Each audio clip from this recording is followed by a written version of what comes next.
लोगोफोर आंनि बे आलु बोराय इउटुब चेनेला गासिखौबो फिन बरायहरनाय थाबाय। आजिखालि नोंथांमोना गासिबो मोजाङै दं आरो आंबो मोजाङैनो दं लोगोफोर। दिनैनि भिडिअ'आनो जाबाय ओंखाम ओंख्रि संनाय लोगोफोर। नोंथांमोना आंनि बे भिडिअ'खौ नायनो इन्टारेस्टेडब्ला नायलांबाय थादो आरो नायनो गोसो गैयाब्ला नायनांला। स' बिदिब्ला आंनि भिडिअ'खौ स्टार्ट खालामनोसै लोगोफोर। नै आं अमा बेदर संनो नागिरदों आलुजों। रुगारनानै सुना लाखाबाय आङो। दायो पियास होनोसै। साराया दुंग्लिजोब्बाय।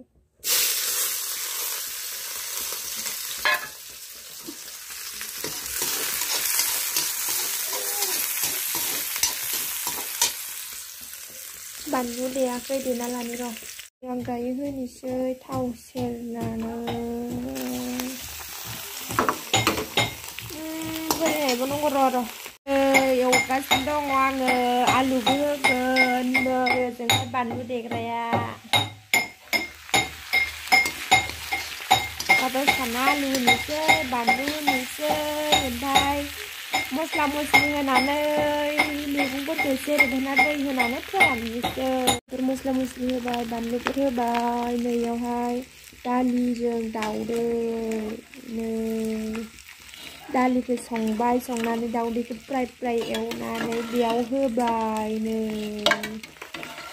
नै मोनबाय बियो। दसे थाबानो दै होनोसै।